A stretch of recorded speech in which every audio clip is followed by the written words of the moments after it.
What's going on, everybody? Ochoa here from SB Nation's bloggingtheboys.com. We hope all is well wherever you are. We hope you're happy, safe, healthy, and that you're pumped because the Dallas Cowboys woke up on Sunday morning feeling feeling different. I can't even speak. I stumbled over my words right there because I'm all over the place. In fact, in the Instagram reel TikTok I did, I forgot to say Brandin Cooks' name. The Dallas Cowboys traded for Brandin Cooks. That happened today on Sunday, March 19th, as I put this video together. And we're all still kind of trying to figure out who these Cowboys are. They've now made two different trades since free agency began. They technically haven't even signed a veteran free agent yet, but they do have two new players, obviously, besides bringing back several of their own guys and restructuring some deals, moving on from a handful of players, notably Zeke Elliott. It's been a busy week, and it's hard to not be extremely pleased with what the Cowboys have done. We talked about grades for what they've done in one of our recent videos here on the Blog on the Boys YouTube channel. Make sure you do subscribe. Today, we're going to be talking about Brandin Cooks and the I can't even speak, the unbelievable steal that he is for the Dallas Cowboys. Let's jump right into it.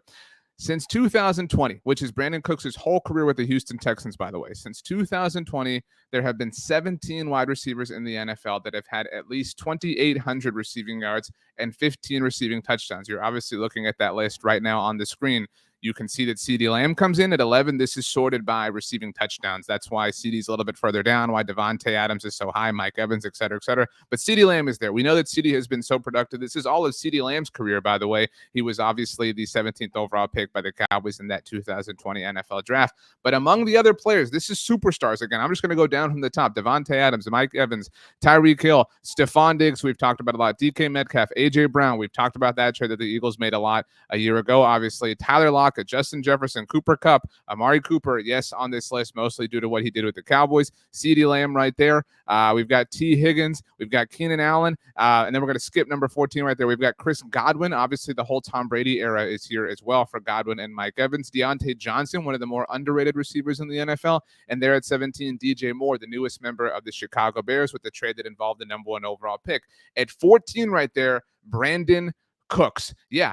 Brandin Cooks, Dallas Cowboys wide receiver. And again, this is a particular filter that I put on. Shout out to our friends at StatHead to find this. But since 2020, again, at least 2,800 receiving yards and 15 receiving touchdowns. So we're talking about highly effective, highly productive wide receivers across the NFL. Brandin Cooks right there. He's not the big name, obviously, that DeAndre Hopkins is or Odell Beckham Jr. is. And I'm not even going to sit here and tell you that he's as good of or a better player as those two dudes. But the reported asking price by a lot of people, including our friend Bobby Belt from 105.3 The Fan, was very high for DeAndre Hopkins. Now, Odell Beckham Jr. has refuted the claim on social media that he's been asking for $20 million a year, but the Cowboys are getting Brandin Cooks at $29 million over the course of the next 2 years. I mean, this checks every single box. It works financially. It works from an investment standpoint. The Cowboys gave up a 5th-round draft pick this year, one of their 3 5th-round draft picks they ultimately had. They gave one away for Stephon Gilmore, a 5th this year and a 6th next year. He is highly productive. He doesn't turn 30 years old until September.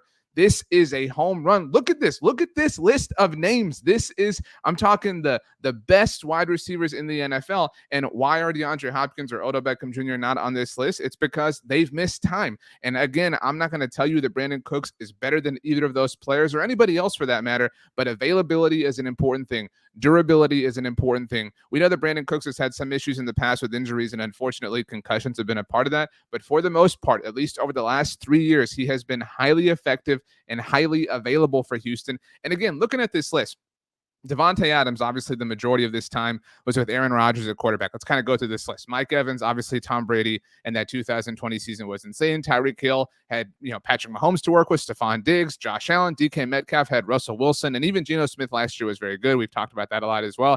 A.J. Brown has just kind of been this exception, this amazing player, having a lot of success with Tennessee and Ryan Tannehill and Jalen Hurts, obviously, that goes without saying. Tyler Lockett, again, a part of that aerial attack in Seattle that Russell Wilson wanted nothing to do with. Justin Jefferson is the exception, the best wide receiver in the NFL. Cooper Kupp has been amazing for the Rams. Obviously, the Matthew Stafford era. Amari Cooper and CeeDee Lamb are obvious. T. Higgins playing with Joe Burrow. Keenan Allen playing, Justin Herbert's been there. It's basically been Justin Herbert's entire career. Obviously didn't start at the very beginning.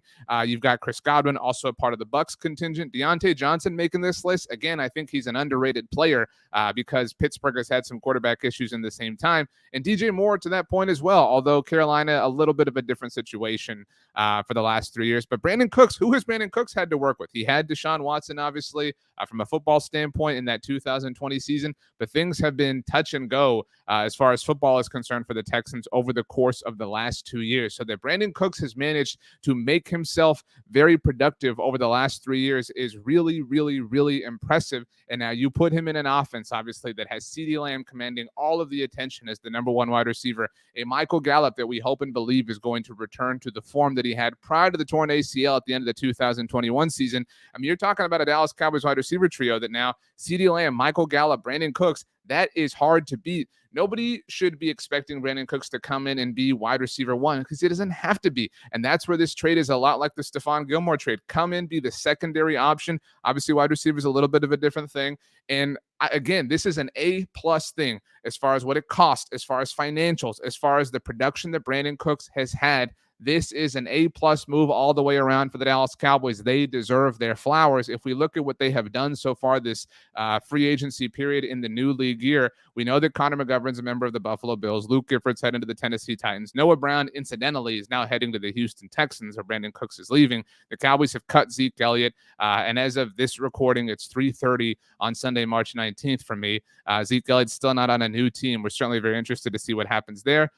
Returning players, the Cowboys placed the franchise tag on Tony Pollard. They placed the tender on Terrence Steele. So those things aren't as official as these others, but they're not going anywhere in all likelihood. Donovan Wilson back, Leighton Vander Esch back, CJ Goodwin back, Cooper Rush is back, and yes, Stephon Gilmore and Brandin Cooks. We misspelled it right there. The autocorrect will get you on Brandon. You gotta make your phone understand that it's Brandin Cooks. Our apologies on that graphic. And what's more is the Cowboys restructured a lot of deals. Dak Prescott, Zach Martin, Michael Gallup, which was a part of all of this, obviously. We've got DeMarcus Lawrence's deal has been amended. We've got Tyron Smith's deal. Tyron Smith is coming back. The Cowboys are clearly taking things a lot more seriously than they have in prior years this offseason. I don't mean to assign the term win now. I'm not trying to gas these dudes up. What I'm trying to tell you objectively in a real sense is that the Cowboys have made themselves a much better football team over the course of the first week of free agency, and they have spent very little, relatively speaking, to do that. They still have 7 draft picks, one in each and every single round. In case you're curious, the Cowboys obviously had their original 5th-round draft pick. They were awarded 2 5th-round compensatory picks. They sent the lower of those 2 5th-round compensatory picks to the Colts for Stephon Gilmore, and they sent their original 5th-round draft pick to the Texans for Brandin Cooks. They, again, did send a 2024 6th-round pick to Houston as well in the Cooks trade. So 1 pick in each and every single round. We know the Cowboys generally do draft very well. There is some 50-50-ness to that, but there's some 50-50-ness to the NFL draft as a whole. So the Cowboys, seriously, what I'm about to tell all of you here is going to sound like I am gassing them up, but I don't know how you can disprove what I'm about to say. And here it is. Here goes. Ready? The Dallas Cowboys are having one of the best off seasons across the entire NFL. They are. They really are. The Cowboys are really improving. And, you know, we talked a lot about obviously what Philly's done. They lost Javon Hargrave. It sucks that San Francisco got better. It looked like Philly was going to lose Darius Slay. He wound up returning. They got James Bradbury back. The Eagles are a problem. The Niners are a problem. But other than that, who are the Cowboys? And I recognize that those are the 2 teams who played in the NFC Championship game, but the Cowboys have every opportunity in front of them to be a contender once again in 2023. And a lot of that is because of what they did over the course of the last week. And by the way, last thing here, remember everybody freaked out when Mike McCarthy was like, yeah, we want to run the ball when he was speaking at the NFL Combine? Well, consider that since he said that, the team released Ezekiel Elliott and traded for Brandin Cooks. So maybe we don't have to jump on Mike McCarthy for everything. Maybe we give Mike McCarthy a little bit of slack, a little bit of room sometimes to just chill out. Everybody, you know, slow down with their criticism of Mike McCarthy. There's no criticism that's fair for the Cowboys, at least over the course of the last few weeks. Miss me with this 27 weeks stuff, whatever, or 27-year stuff, blah, blah, blah. The Cowboys right now are having an incredible offseason that deserve all their props. The Brandin Cooks trade, the latest example of it. And again, I'm going to put it on the screen one more time. They got one of the most productive wide receivers in the NFL over the last 3 years. He is not even 30 years old yet. He will be in September, but a phenomenal job by the Dallas Cowboys, the front office, the coaching staff, each and every single person involved. We salute you, Dallas Cowboys. We are proud of you. And I'll just go ahead and say it. We love you. I love all of you. Thanks for hanging out. Please subscribe here to the Blog of the Boys YouTube channel. My name is RJ Ochoa. You can follow me on Twitter or Instagram at RJ Ochoa. I'm doing some more stuff on Instagram if you want to check that out. Follow me on TikTok, rj.ochoa. You can send me an email, rj.ochoa@sbnation.com, or you can leave a comment down below, and we'll do our best to get to those as well. I'm going to do my best to get Gilmore and Cooks on our Madden franchise, but for now, I bid you adieu. Thanks for hanging out, everybody. We'll see you next time.